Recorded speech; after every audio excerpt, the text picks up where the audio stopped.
Boa noite, meus queridos. Estamos aqui mais uma vez de volta no nosso culto online.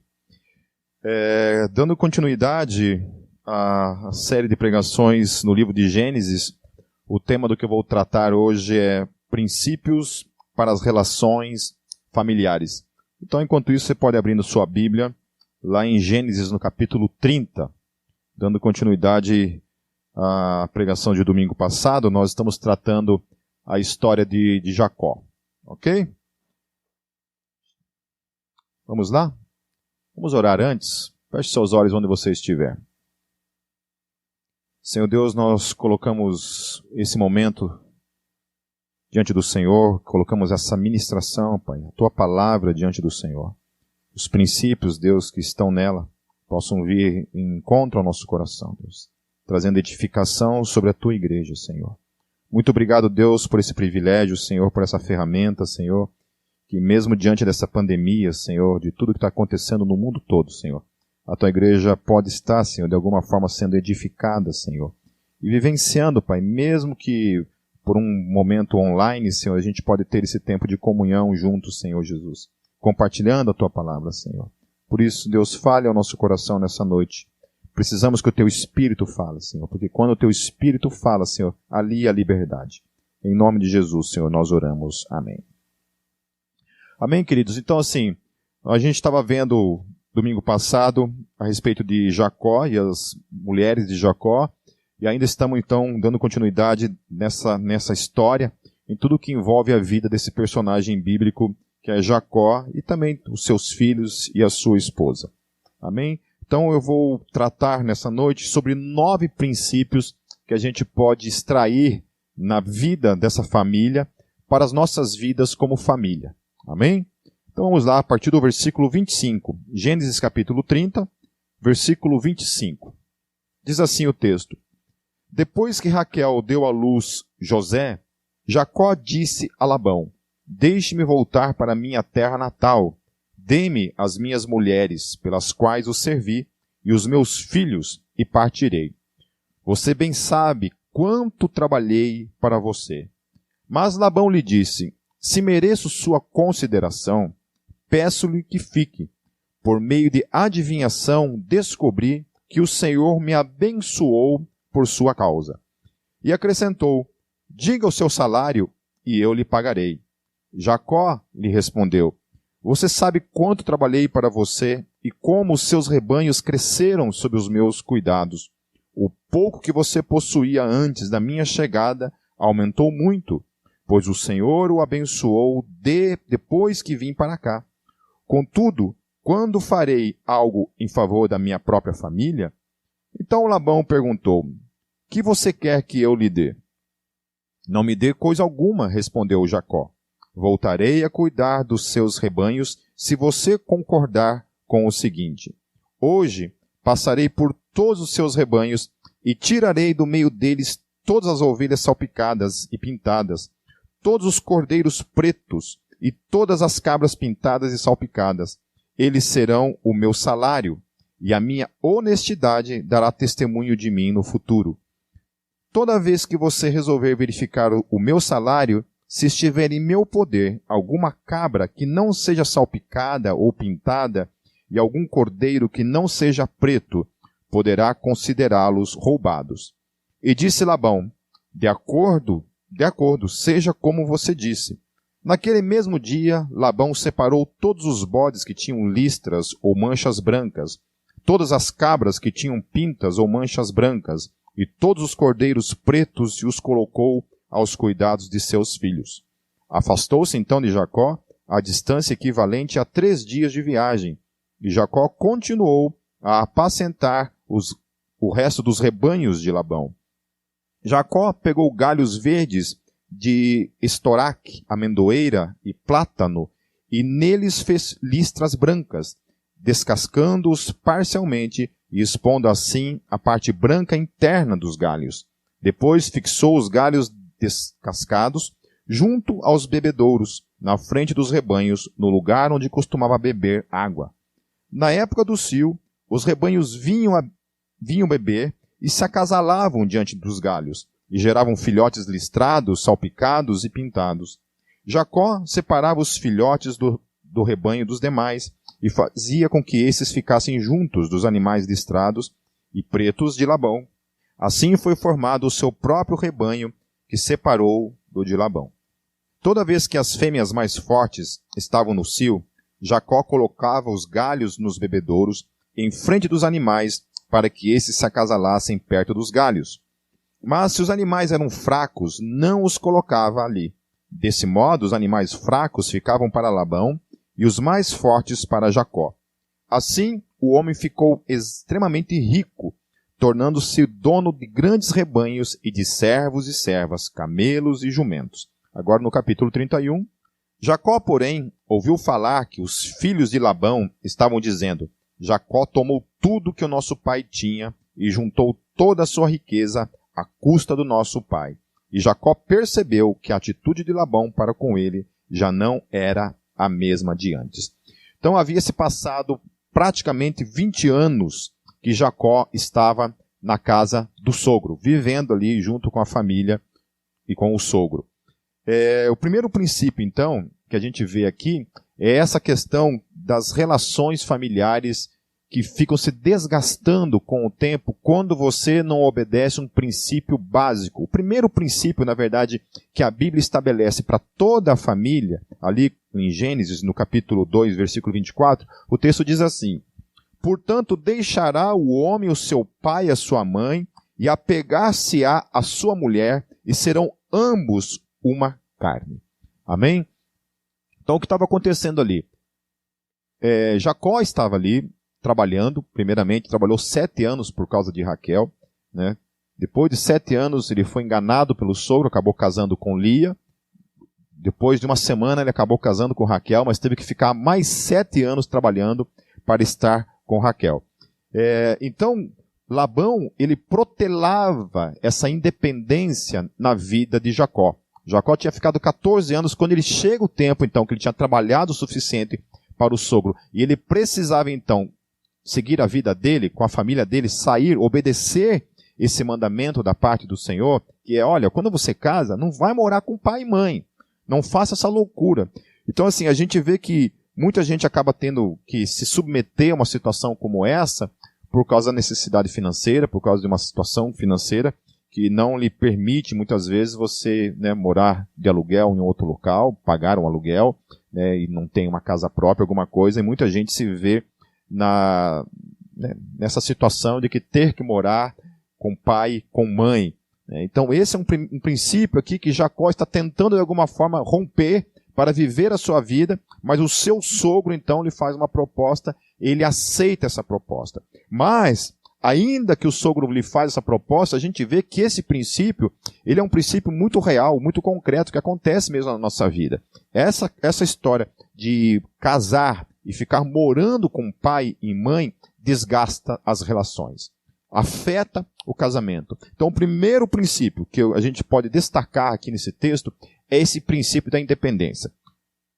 O homem e a mulher, quando casam, deixam pai e mãe e vão viver as suas vidas, as suas responsabilidades, as suas contas, os seus compromissos, os seus desafios como família. Amém? E a gente vê que quando a gente não obedece esse princípio, a nossa vida, o nosso casamento, as nossas relações, muitas vezes, mesmo com pessoas que nós amamos, né, os pais, por exemplo, né, isso é afetado. As relações são afetadas. Então, a primeira coisa que a gente pode verificar nesse texto, e como primeiro princípio, é essa questão do que Deus estabeleceu como primeiro mandamento para todos aqueles que formam uma família: deixar pai e mãe. Esse é o primeiro princípio que Deus estabeleceu lá em Gênesis para todos os casais, para todos aqueles que formam uma família. Continuando o texto, a partir do versículo 3, e o Senhor disse a Jacó: volte para a terra de seus pais e de seus parentes, e eu estarei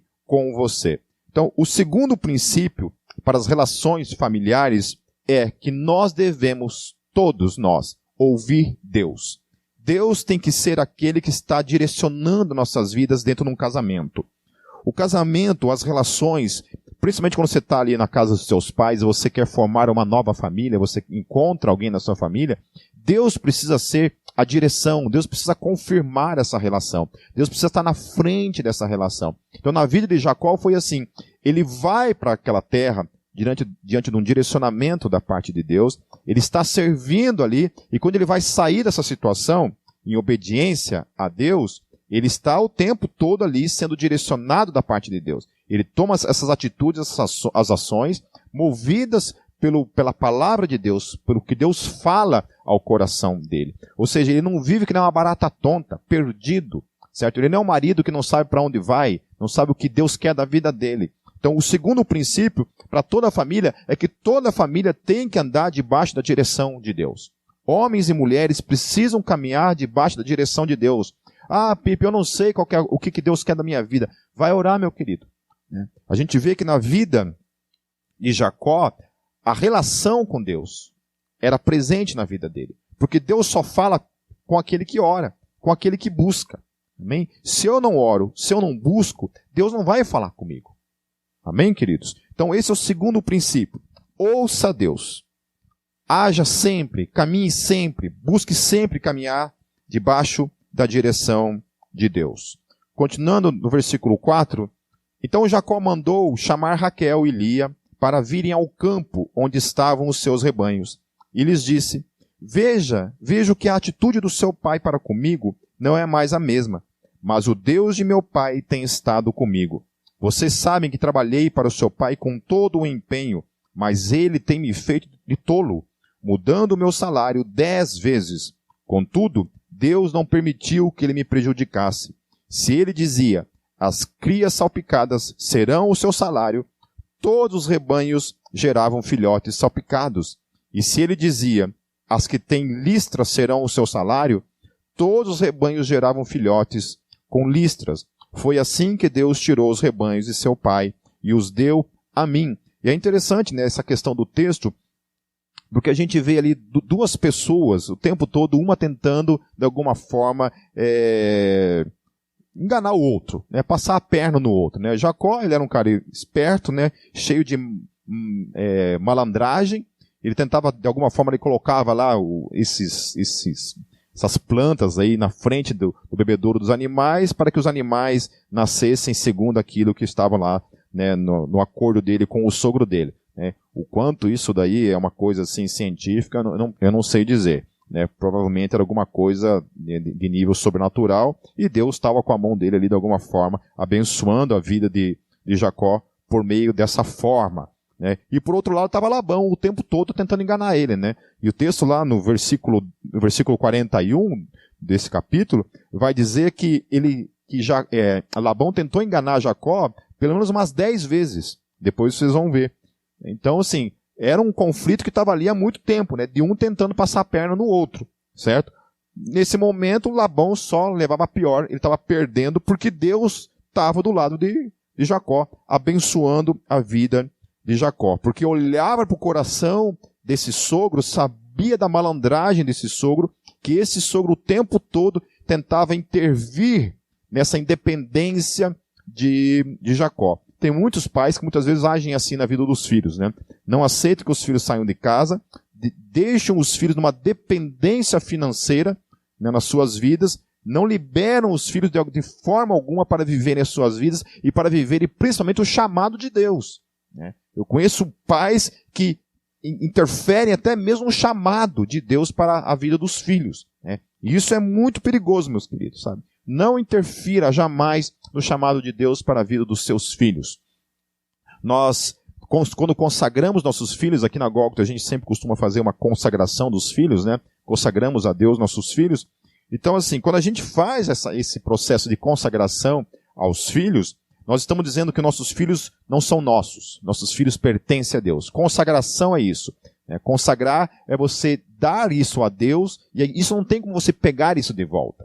Então, pessoas que já têm essa personalidade de não conseguir confiar e dar seus filhos a Deus, então nem consagre, né? Não batize, não faça nada disso, certo?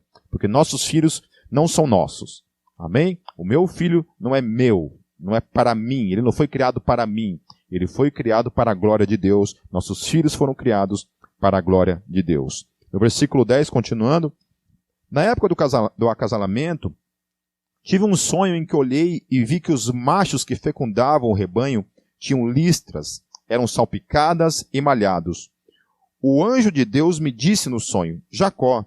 Eu respondi, eis-me aqui. Então ele disse, olhe e veja que todos os machos que fecundam o rebanho têm listras, são salpicados e malhados, porque tenho visto tudo o que Labão lhe fez. Então o texto está falando que Deus estava interferindo ali, livrando a vida de Jacó, o sonho de Jacó, o trabalho de Jacó dos enganos do sogro, porque o sogro estava o tempo todo tentando enganá-lo. Então o texto está dizendo que Deus olhava para o coração desse sogro e intervia então nessa história. No versículo 13, sou o Deus de Betel, onde você ungiu uma coluna e me fez um voto. Saia agora desta terra e volte para a sua terra natal. Então, esse lugar, Betel, ele foi o mesmo lugar onde Abraão tinha também levantado um altar para Deus. Quando Deus fala com Abraão, nesse lugar, Abraão também levanta um altar a Deus. Ali o texto lá, você vai ler lá depois em Gênesis, no capítulo 12, né, na história de Abraão, no versículo 7 e 8, vai contar essa história. Então, assim, Gênesis chama esse lugar de Betel. O autor de Gênesis está chamando, olha, quando Abraão faz esse altar, levanta esse altar em Betel, nas proximidades de Betel, ele está chamando esse lugar de Betel, porém o nome de Betel, daquele lugar, não era Betel ainda. Vem depois, somente depois é que vem a se chamar Betel.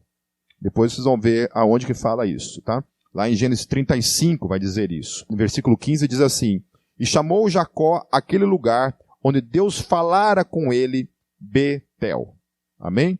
O nome Betel, então, foi dado por Jacó somente anos depois. Betel significa casa de Deus. Amém? Então, o terceiro princípio para as relações familiares é não se esqueça jamais de seus pactos com Deus. Não se esqueça de sua consagração a Ele acima de tudo e de que você é dele antes de ser de outra pessoa. Você pertence a Deus. Então, Jacó, antes de qualquer coisa na vida dele, ele tinha que ter essa consciência de a quem ele pertencia. Eu e você, como princípio para um casamento, o homem, o marido, a esposa e os filhos têm que saber que, primeiramente, a quem lhes pertence em sua existência, em suas vidas, é ao Deus Todo-Poderoso. Amém? Não podemos nos confundir. Eu não existo para a minha esposa, eu não existo para o meu filho. A primeira pessoa no universo, na criação, na existência, a quem eu pertenço é Deus. Eu não estou dizendo que Deus é criação. Estou dizendo que na existência, a primeira pessoa a quem eu pertenço é o Deus Todo-Poderoso. E é Ele que tem que ser o foco maior da minha vida. Amém? Não é o marido, não são os filhos, não é ninguém. Mas é Deus em primeiro lugar. Amém? Com isso também, obviamente, vem aquilo que em sequência, né? A esposa, os filhos, os irmãos em Cristo, a família e tudo o mais. No versículo 14, Raquel e Lia disseram a Jacó, temos ainda parte na herança dos bens do nosso pai? Não nos trata ele como estrangeiras? Não apenas nos vendeu, como também gastou tudo que foi pago por nós?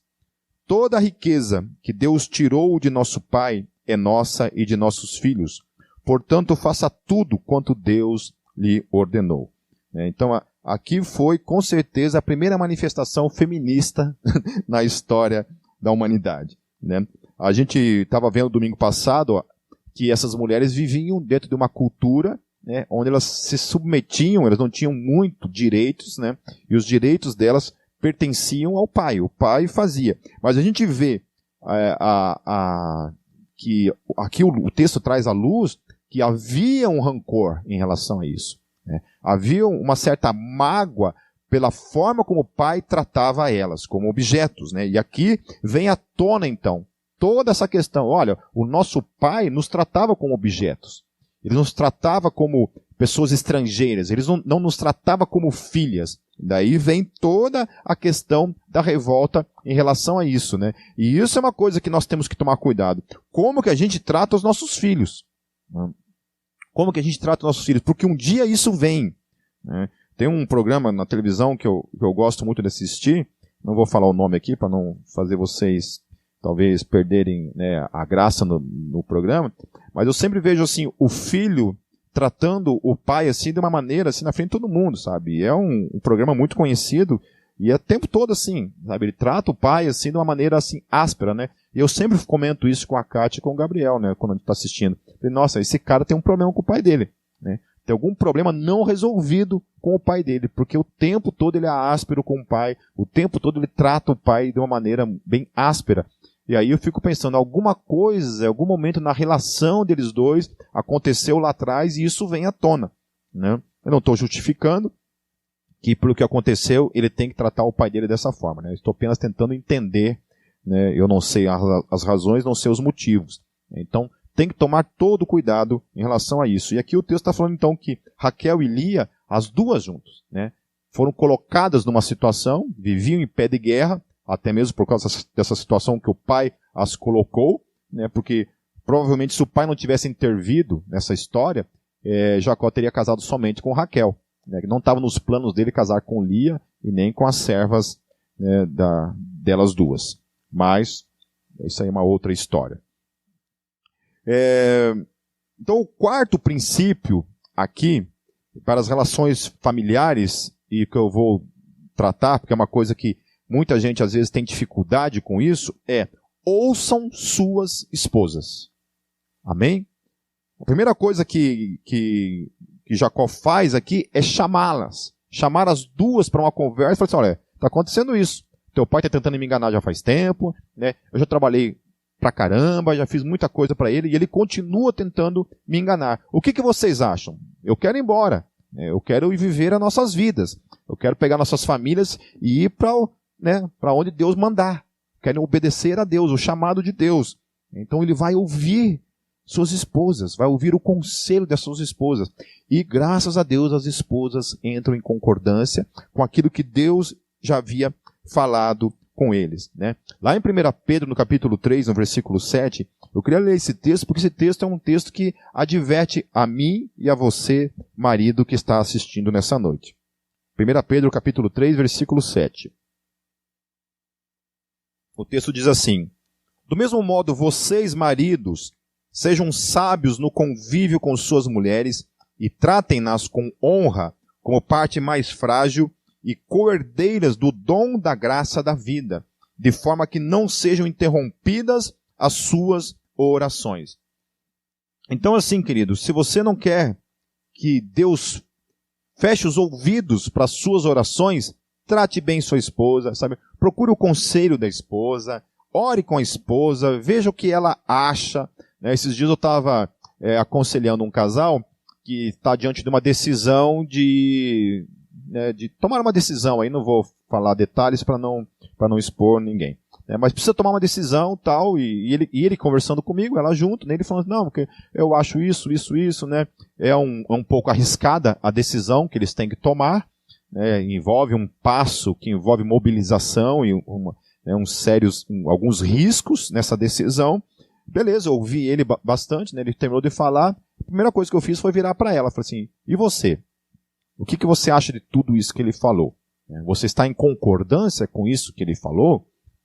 Então ela abriu o coração e começou a falar tal, né, que tinha algumas dificuldades com aquilo ali, com aquela decisão, mas que estava realmente entendendo que era, né, um chamado de Deus e que talvez realmente era isso que Deus estava querendo com a vida deles. Né? Então, isso é importante. Amém? Ouça suas esposas. Amém? Ouçam. Vão atrás, procurem um conselho. Eu não tomo decisões sem conversar com a Kátia. Sempre, né, eu falei assim, amor, o que você acha? O que você acha? Ela da mesma forma. O que você acha? O que você acha? Então, a gente tem que procurar esses conselhos, porque se Deus fez um só, tem que estar, esse chamado da parte de Deus, ele tem que falar com os dois. Amém? Quando Deus me chamou de Foz do Iguaçu para vir para Curitiba, Deus falou comigo, com ela. Não tem essa de Deus falar somente com o marido. Deus vai falar, talvez, né, de uma forma assim, mais revelatória. Deus pode talvez falar somente com um. Né? Às vezes Deus vem e fala comigo.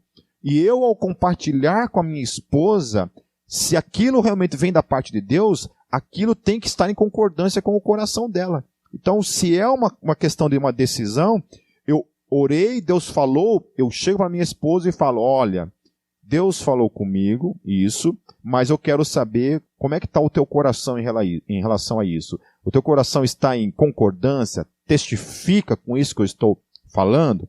Amém, meus queridos? Então, esse é mais um princípio.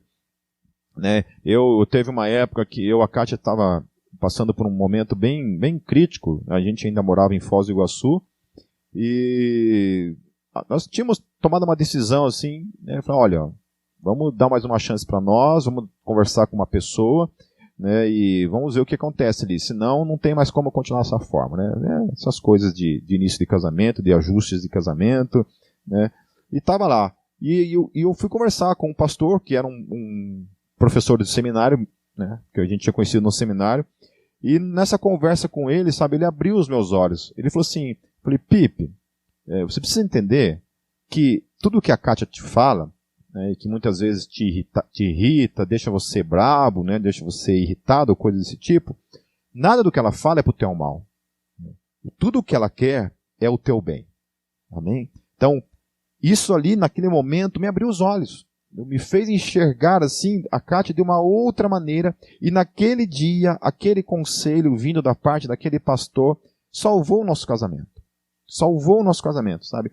Então, sim, nós temos que aprender a virar essa chave, sabe? De parar de se enxergar um ao outro como inimigo, mas enxergar o outro realmente como um só, aliados. Nós estamos juntos numa mesma conquista, né? Um casal juntos, meus queridos, podem conquistar muitas coisas. Juntos, unidos, um ouvindo o conselho do outro, né? Não é somente o marido ouvindo a esposa, mas a esposa também ouvindo o marido. Amém? Certo? Continuando no versículo 17, então Jacó ajudou seus filhos e suas mulheres a montar nos camelos e conduziu todo o seu rebanho junto com todos os bens que havia acumulado em Pada-Arã, para ir à terra de Canaã, à casa de seu pai Isaque. Então Labão tinha saído para tosquear suas ovelhas. Raquel roubou de seu pai os ídolos do clã. Então o que veio aqui? Eles estão fugindo, né, da presença do sogro, né, do pai delas. E Raquel toma uma decisão. Né? Não estava satisfeita com todos os bens que já haviam adquirido. Ela vai na casa do pai e rouba um dos ídolos que o pai tinha em casa. Então, o quinto princípio que a gente aprende aqui nessa história é: não tragam os falsos ídolos ou ídolos que sejam da casa de seus pais para a sua casa. Então, casamento, meu querido, não é somente abraçar uma independência financeira dos pais, é ter também uma independência religiosa, uma relação com Deus de modo independente da vida daquela que os teus pais têm. É tomar as suas decisões e sua caminhada de fé, sozinhos, sem pais. Vocês agora decidirão se serão homens e mulheres de fé que carregarão ou não o legado de seus pais. E o erro de Raquel foi isso, porque Jacó tinha fé num único Deus. A família de Raquel, o sogro Labão, ele tinha outros deuses a quem ele servia, certo? Ainda que Deus se revelava a ele e falava com ele, e vai falar com ele em alguns momentos, esse homem não tinha uma fé única num Deus único. Ele tinha fé em vários deuses.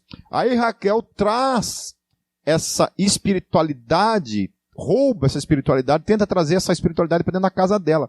Coloca toda a família dela em risco por causa dessa estupidez. Certo? Então, assim, especialmente essa postura de não trazer os ídolos da casa dos pais é decidir se irá viver uma religiosidade verdadeira ou hipócrita, como muitos pais ensinaram na praxis os seus filhos, onde na igreja era uma pessoa e em casa era outra pessoa. Por isso, da independência na espiritualidade de cada um. Não tragam, sabe, principalmente essas coisas assim erradas de casa, esses falsos ídolos, essas coisas que são tratadas muitas vezes como ídolos, não no sentido somente religioso, mas no sentido material mesmo, sabe? Essa idolatria a certas coisas que colocam no lugar de Deus. E a gente acaba trazendo para a nossa realidade como família. Tá certo? Amém, queridos? E essa questão também da hipocrisia, né?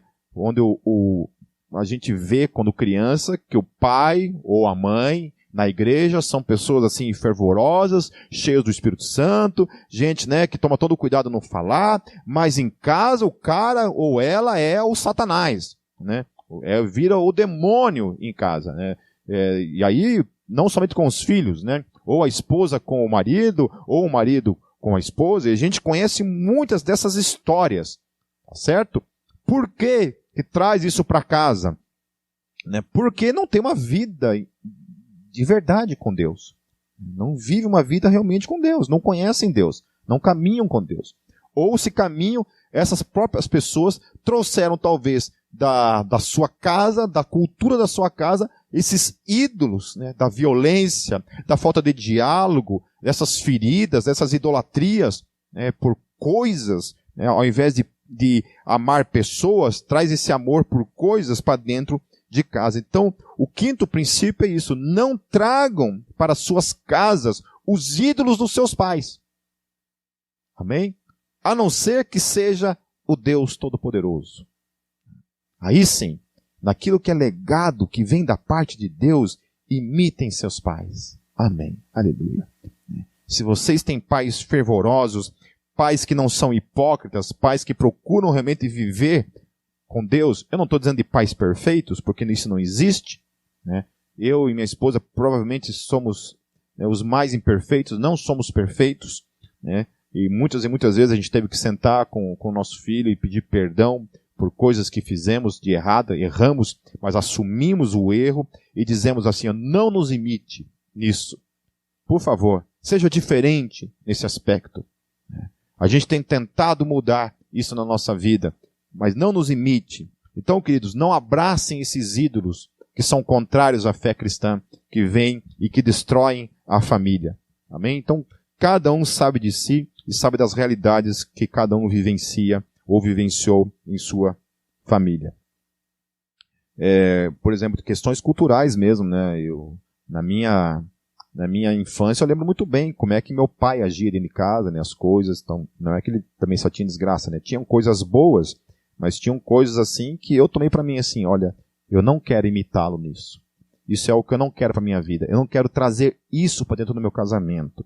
Mas a gente sempre acaba, infelizmente, trazendo esses ídolos para a nossa casa, mesmo sem ter a intenção, muitas vezes, de fazê-lo propositalmente. Há certos ídolos que estão tão arraigados na nossa alma, que isso leva tempo, leva muita oração, jejum, o prostrar-se, o debruçar-se diante da palavra de Deus, buscando que o Espírito Santo trabalhe em nossas vidas e nos traga cura para essas coisas que nós carregamos muitas vezes nas nossas vidas.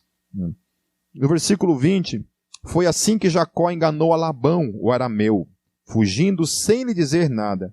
Ele fugiu com tudo o que tinha e, atravessando o Eufrates, foi para os montes de Gileade.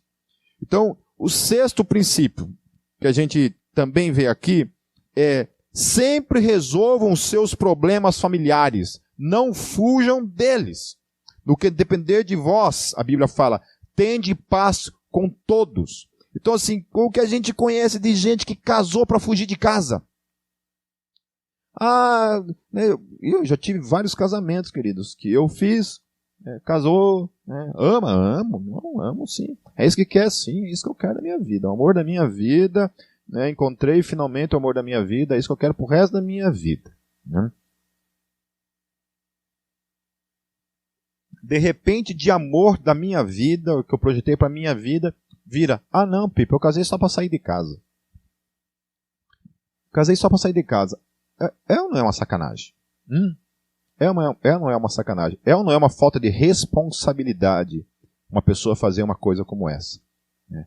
Você tira uma pessoa da sua família, né, de um sonho, de um projeto, você oculta esse projeto que está no teu coração, né, que não tem nada a ver com casar porque ama, porque sonha em ter uma família, um projeto diante de Deus, mas casa para sair de casa.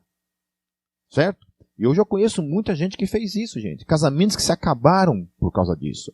De pessoas que pensavam dessa forma. Eu saí para fugir de casa, para resolver um problema em casa. Então, assim, querido ou querida, né, geralmente mulheres acabam saindo por causa desse tipo de situação, vivenciando esse tipo de situação. Queria dizer uma coisa para vocês, querida, sabe? Nunca façam isso. Se você não é casada e está vivendo um problema em casa, saia de casa.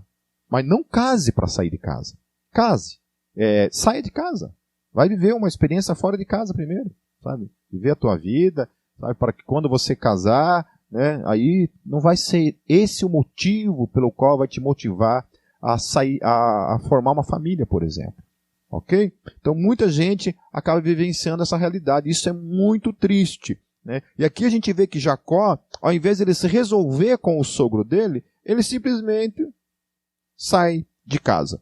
Né? Vai lá, abandona, não resolve com o sogro, foge daquela situação, né? As filhas fogem, apoiam ele nessa situação, né? E aí, esse é um princípio que a gente tem que entender que não é um princípio que vem da parte de Deus. Nós precisamos resolver nossas relações. Não fujam das suas relações. Sabe? Se você tem problema com sogro, com sogra, resolva. Sente, resolva. Ah, Piper não me escuta. Tudo bem, você fez a tua parte. Pelo menos você tentou resolver, ao invés de fugir.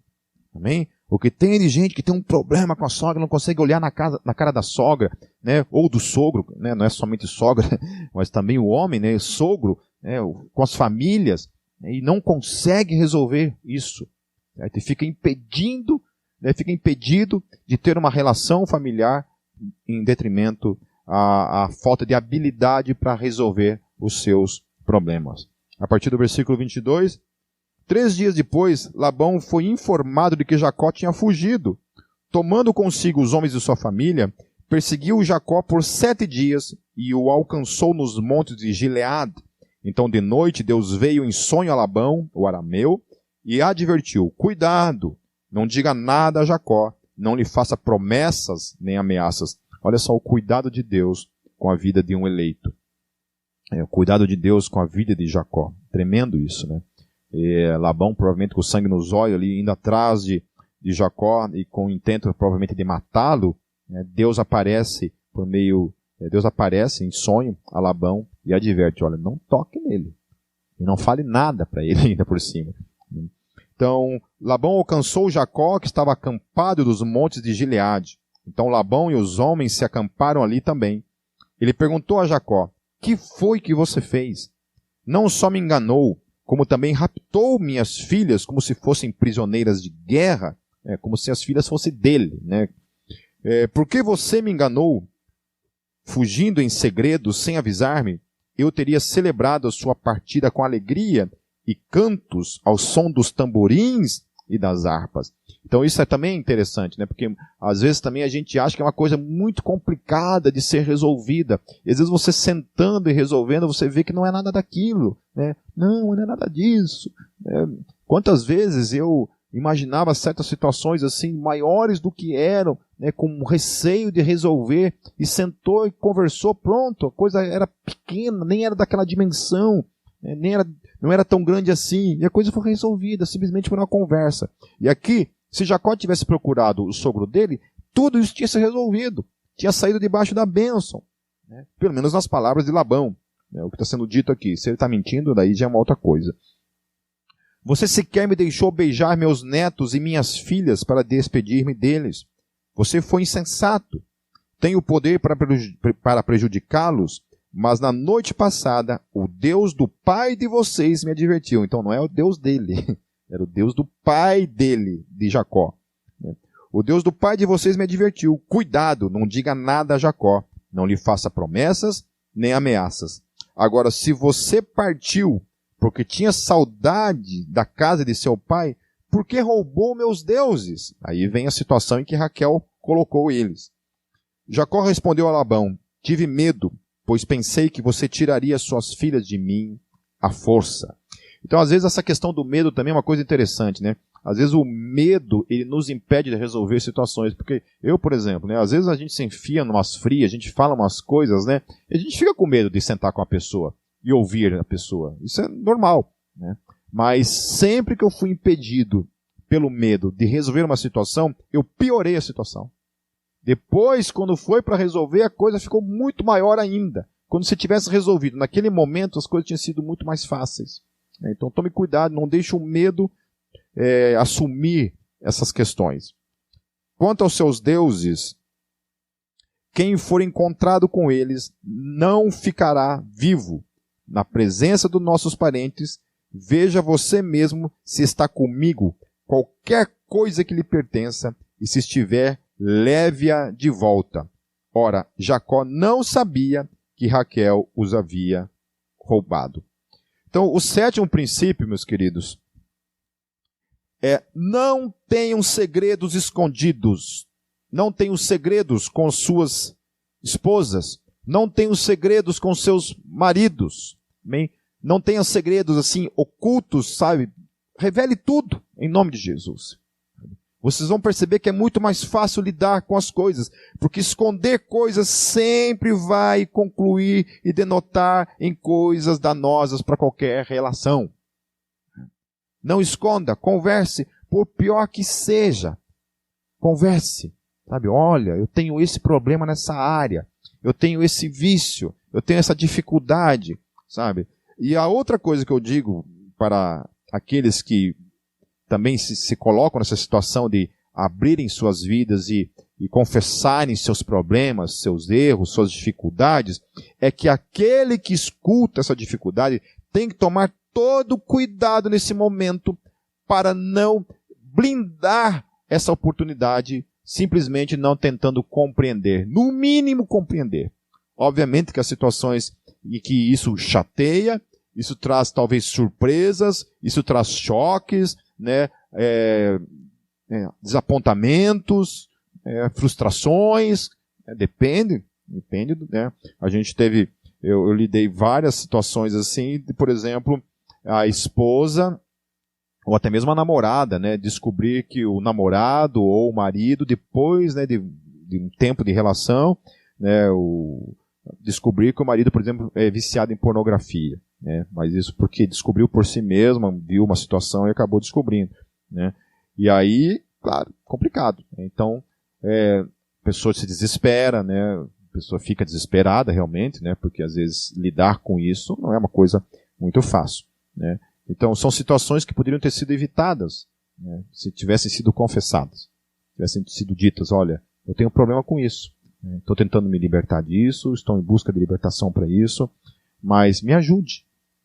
Preciso que você me ajude. Porque, e quando você confessa essas coisas, você pode perceber que o poder do vício ele vai perdendo a sua potencialidade. Não que você, por si, só por confessar, aquilo saia, mas ele perde um pouco da sua potencialidade. Principalmente se você manter esse diálogo aberto. Esse diálogo de conversar, de confessar, sabe? De compreensão, de perdão mútuo. Né? Agora, se não, vai lá, confessa, aí já quebra o pau, já arrebenta com tudo, aí provavelmente a pessoa vai voltar para a mesma condição de antes. Qual é a condição? Esconder. Então vai lá, vai voltar a ser um segredo, vai voltar a ser um problema. Então a gente vê aqui que Raquel, ela colocou a família dela toda em risco. Então o problema de alguns segredos, nem todos os segredos, obviamente pode envolver necessariamente, né, a vida da família, mas alguns segredos sim. Alguns segredos podem envolver a destruição da família, da esposa, do marido, dos filhos. Amém?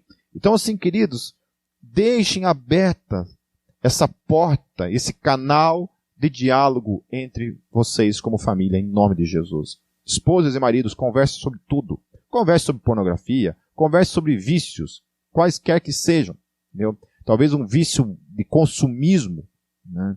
Eu tenho uma situação que foi interessante, né? Foi a única vez que eu vi, assim, uma situação de um segredo que, de certa forma, foi benéfico, né, para a família. A esposa comprou uma bolsa, se eu não me engano, uma coisa assim, um objeto lá de mulher, e caríssimo, né? Pagou lá um preço bem caro. Só que esse objeto, ele estava numa loja, e na loja tinha uma promoção, que você podia ganhar uma Mercedes, né? Era uma Mercedes, eu acho, o carro. Um carro caríssimo, né? E ela pegou e comprou, né? Comprou essa bolsa tal, e foi lá e fez lá, né, o negocinho lá e jogou na urna lá para concorrer a essa Mercedes-Benz. E no fim ela acabou ganhando essa Mercedes-Benz. Só que ela comprou em segredo do marido, né? O marido não sabia nada disso. De repente ligaram no local e falaram assim: olha, quem tá falando aí? Ah, fulano. Olha, tá ligando porque vocês acabaram de ganhar uma Mercedes. Eu falei assim: Mercedes? Mas como isso? Do quê? Não, que vocês compraram numa loja. Eu falei: não, eu não comprei em loja nenhuma, né? Aí foram ver, a esposa tinha comprado escondido do marido e acabaram ganhando a Mercedes. Mas isso eu não estou falando isso para justificar, né? Amém, queridos? Certo? Então, isso, tome cuidado com essas coisas de guardarem segredos. Principalmente esses segredos que são nocivos para qualquer casamento, para os filhos, para as esposas e para os maridos. Deixem abertos esses canais de comunicação, de confissão e também de compreensão. Nada mais maravilhoso do que você receber um abraço cheio de graça, de misericórdia e perdão. Amém? Todas as relações dos casamentos deveriam ser fundamentadas sobre a graça, sobre o perdão, sobre a compreensão. Porque ninguém é viciado porque quer, certo? Há certas coisas nas nossas vidas que realmente estão acima da nossa simples vontade de querer estar liberto daquilo. Amém? É preciso um trabalho em conjunto de ambos, né, dentro da família, para se libertar muitas vezes de certas coisas. Versículo 33. Então Labão entrou na tenda de Jacó e nas tendas de Lia e de suas duas servas, mas nada encontrou. Depois de sair da tenda de Lia, entrou na tenda de Raquel. Raquel tinha colocado os ídolos dentro da sela do seu camelo e estava sentada em cima. Labão vasculhou toda a tenda, mas nada encontrou. Raquel disse ao pai: não se irrite, meu senhor, por não poder me levantar em sua presença, pois estou com o fluxo das mulheres. Ele procurou os ídolos, mas não os encontrou. Jacó ficou irado e queixou-se a Labão: qual foi meu crime? Que pecado cometi para que você me persiga furiosamente? Você já vasculhou tudo que me pertence. Encontrou algo que lhe pertença? Então coloque tudo aqui na frente dos meus parentes e dos seus, e que eles julguem entre nós dois. 20 anos estive com você. Suas ovelhas e cabras nunca abortaram, e jamais comi um só carneiro do seu rebanho. E eu nunca levava a você os animais despedaçados por feras, e eu mesmo assumia o prejuízo, e você pedia contas de todo animal roubado, de dia e de noite. O calor me consumia de dia, o frio de noite, e o sono fugia dos meus olhos. Foi assim nos 20 anos em que fiquei em sua casa. Trabalhei para você 14 anos em troca de suas 2 filhas, e 6 anos por seus rebanhos, e 10 vezes você alterou o meu salário. Se o Deus de meu pai, o Deus de Abraão, o temor de Isaque, não estivesse comigo, certamente você me despediria de mãos vazias.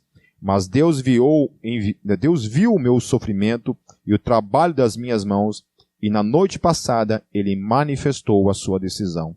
Labão respondeu a Jacó: as mulheres são minhas filhas, os filhos são meus, os rebanhos são meus, tudo o que você vê é meu. Que posso fazer por essas minhas filhas ou pelos filhos que delas nasceram?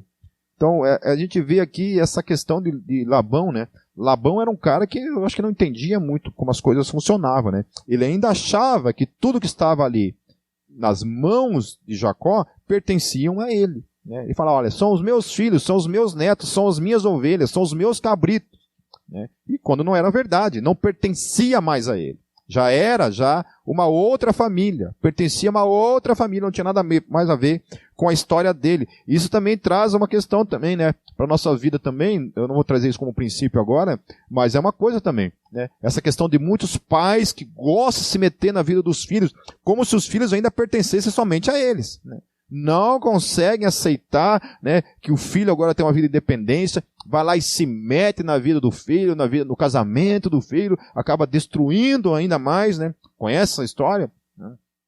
Tanto de sogro e de sogra que se mete e acaba destruindo um casamento. Eu já vi isso acontecer também, né? Então façamos agora, eu e você, um acordo que sirva de testemunho entre nós dois. Então aqui, finalmente, Jacó vomita tudo, né? Antes de Labão falar ali, ele vai agora, finalmente, ele lava a alma, lava essa roupa suja, acumulada. Então esse é o 8º princípio, que é não deixem a sujeira acumular. Durante toda a vida, Jacó deixou Labão enganar ele, sem falar nada. Ele ficou ali 20 anos sendo enganado. E ao invés de resolver os problemas com o sogro, ele não resolve. Ele vai jogando para baixo do tapete. E tenta resolver as coisas de outra maneira, né? E aí aqui nesse momento a gente vê ele finalmente vomitando tudo aquilo que estava aqui, né? Há tanto tempo fazendo mal para ele. Finalmente ele vomita. Então é isso, sabe, meu querido? Marido e esposa também, sabe? Não deixa acumular, sabe? Não deixa acumular. Porque isso aí não vai fazendo um mal para a relação. E aí, quando vai resolver, é tanta coisa para resolver que muitas vezes você nem acaba nem lembrando do que está sendo tratado, né? Então, lá em casa, eu e a Kátia, a gente procura sempre estar resolvendo as coisas. Não joga nada para baixo do tapete. Aconteceu? Amor, senta aqui, vamos conversar um pouquinho. Olha, não gostei disso, eu acho que essa tua atitude não me agradou, tal. E vice-versa, né? É difícil? É. Mas é melhor você resolver todos os dias, né, todo momento que precisa resolver alguma coisa, do que ficar jogando para baixo do tapete e o casamento acabar. Certo? Como muita gente, né, fica durante anos engolindo tudo, né? Fica tudo atravessado aqui, ó, nunca fala nada. E aí quando fala, e aí que os meus medos se resumem a isso, quando se trata de muitas vezes resolver alguns problemas de casais, é quando chega e fala assim, olha, para mim deu. E chega com essa decisão. E você não tem muito mais o que fazer, né? Porque vai acumulando, não resolve, e aí quando viu, já era. Esfriou o amor, esfriou os sentimentos, né? E aí lascou de vez, certo? Então, o 8º princípio é isso, não acumulem as coisas, sabe? Isso é danoso para as relações familiares. Versículo 45, estamos caminhando já para o último. Então Jacó tomou uma pedra e a colocou de pé como coluna, e disse aos seus parentes, juntem algumas pedras. Eles apanharam as pedras e as amontoaram. Depois comeram ali, ao lado do monte de pedras. Labão o chamou Jegar-Saudat, e Jacó o chamou Galeed. Galeed significa testemunho, ou monte do testemunho. Labão disse, este monte de pedras é uma testemunha entre mim e você nos dias de hoje. Por isso foi chamado Galeed. Foi também chamado Mispá, porque ele declarou que o Senhor nos vigie a mim e a você quando estivermos separados um do outro. Então, Mispá significa torre de vigia. Se você maltratar minhas filhas ou menosprezá-las, tomando outras mulheres além delas, ainda que ninguém saiba, lembre-se de que Deus é testemunha entre mim e você. Disse ainda Labão a Jacó, aqui estão este monte de pedras e esta coluna que coloquei entre mim e você. São testemunhas de que não passarei para o lado de lá para prejudicá-lo, nem você passará para o lado de cá para prejudicar-me. Que o Deus de Abraão, o Deus de Naor, o Deus do pai deles, julgue entre nós. Então Jacó fez um juramento em nome do temor de seu pai, Isaque. Ofereceu um sacrifício no monte e chamou os parentes que lá estavam para uma refeição. Depois de comerem, passaram a noite ali. Na manhã seguinte, Labão beijou seus netos e suas filhas e os abençoou, e depois voltou para a sua terra. Então, o 9º e último princípio é: sejam pessoas de pactos, pessoas de palavras, pessoas de promessas inquebráveis, pessoas que coloquem diante de ti um alvo de um compromisso irremediável, um compromisso inegociável. Amém? Em nome de Jesus. Assim foi com a vida de Jacó e com a vida de Labão. Eles fizeram um pacto. Olha, a partir de hoje as nossas relações serão dessa forma, sabe? Talvez hoje seja a noite que você, marido, precisa sentar com a tua esposa, você, esposa, precisa sentar com o teu marido, precisa sentar com os filhos, com os sogros, com as sogras e dizer, a partir de hoje as coisas serão diferentes. A partir de agora as nossas relações serão olho no olho, serão baseadas na verdade, serão baseadas na confissão, em nome de Jesus. Assim as relações são fortificadas, porque a palavra é sim, sim, não, não. Porque não há dúvida nas palavras. Eles rompem aquele ciclo de engano, de prejudicar um ao outro que havia o tempo todo acontecendo, principalmente da parte de Labão. Ali se rompe, e agora eles estão falando isso diante de Deus. Olha, se isso acontecer, Deus é o nosso juiz. Deus é o nosso vigia, que está olhando para esse testemunho aqui, por meio desse altar, dessa coluna que é levantada. Então, queridos, concluindo, o primeiro princípio é deixar pai e mãe, a não ser que realmente não tenha uma outra situação, uma outra forma, uma outra maneira de você viver sua vida independente, mas que isso seja o último do último recurso na sua vida, mesmo em nome de Jesus, sabe? Em nome de Jesus. Segundo princípio, ouça Deus, caminhe sempre na direção de Deus como família, que vocês não vão errar o alvo. Se Deus está na direção, vocês não vão errar o alvo. O terceiro princípio é não se esqueça de que você foi criado para Deus. Que o teu primeiro casamento, a tua primeira aliança, o teu primeiro pacto é com Deus acima de tudo. Quarto princípio, ouçam os seus cônjuges. Maridos, ouçam suas esposas para que suas orações não sejam interrompidas, tratem-as com honra, tratem-as como a parte mais frágil da sua relação. Não se esqueçam de que elas são filhas de Deus, amadas, e que Cristo também entregou sua vida por elas. E esposas, ouçam também seus maridos. Ambos ouçam os conselhos um dos outros. Quinto princípio, não tragam os ídolos, os falsos ídolos, a cultura contrária a Deus, a cultura corrompida das famílias para dentro de casa. Os hábitos corrompidos, os pecados familiares não tragam para dentro de casa.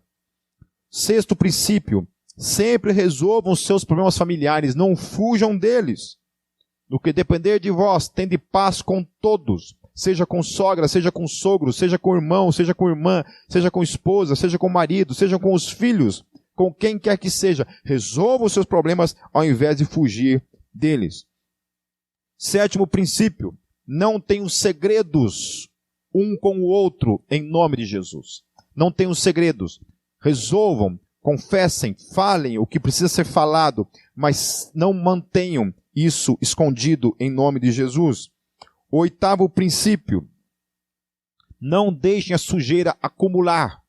Resolvam, não se ponha o sol sobre a vossa ira. É um princípio da palavra de Deus. Não se ponha o sol sobre a vossa ira. Nada de dormir no sofá, nada de dormir no chão, nada de dormir de costas viradas um para o outro. Resolvam os seus problemas em nome de Jesus. E o oitavo e último princípio, sejam pessoas de pacto, pessoas de palavra, pessoas de sim, sim, não, não, em nome de Jesus. Cumpram os seus compromissos. Se você falou que vai fazer uma coisa, vai e faça em nome de Jesus. Não negocie a tua palavra, não negocie isso. A minha esposa precisa acreditar nas coisas que eu falo. Se em algum momento eu menti, eu corrompi essa confiança na minha vida, eu preciso então resgatá-la em nome de Jesus. Ir atrás de resgatar esse processo na minha vida. Para voltar então, que Deus julgue isso diante de cada um de nós, em nome de Jesus. Para que a gente volte a ter palavra, resgatar essa palavra de homem e de mulheres de Deus, de homens e mulheres de Deus, que todos nós somos em nome de Jesus. Amém, meus queridos? Quero deixar com vocês para a minha vida e para a vida de todos vocês, essa palavra nessa noite, como reflexão, como princípios para as nossas famílias, para que a gente possa observar esses princípios e caminhar neles em nome de Jesus. Eu quero orar então, vamos fechar nossos olhos. Senhor, nós colocamos nossas famílias em Tuas mãos, Senhor. O Senhor conhece cada família, Deus, que está aqui nessa noite, Senhor Jesus, ouvindo essa palavra. O Senhor conhece, Deus, as relações, as crises, as dificuldades, Senhor, os vícios, Pai, os deuses, aquilo que nos cerca, Senhor Jesus, as mágoas, Pai, que muitas vezes também se estabelecem, Senhor. Enfim, Senhor Jesus, queremos olhar para todos esses princípios, Senhor Jesus, revelados na Tua palavra, Senhor, para as nossas vidas. Que a gente possa caminhar neles para a glória do Teu nome, Senhor. Só o Senhor, com a Tua graça sobre nós, pode nos capacitar, Deus, a viver uma vida segundo o Teu coração, segundo esses princípios revelados na Tua palavra. Muito obrigado, Senhor, pela Tua palavra, por mais uma vez, Senhor Jesus, ela falar ao nosso coração. O que seria de nós, Senhor, sem a Tua palavra? O que seria de cada um de nós, Senhor, se não fosse a revelação da Tua palavra que confronta o nosso coração, que confronta a nossa cultura, que confronta os maus hábitos, que confronta os segredos da nossa alma, Senhor. O que seria de nós sem a luz da Tua palavra, falando ao nosso coração? É o que eu oro e peço, em nome de Jesus. Amém.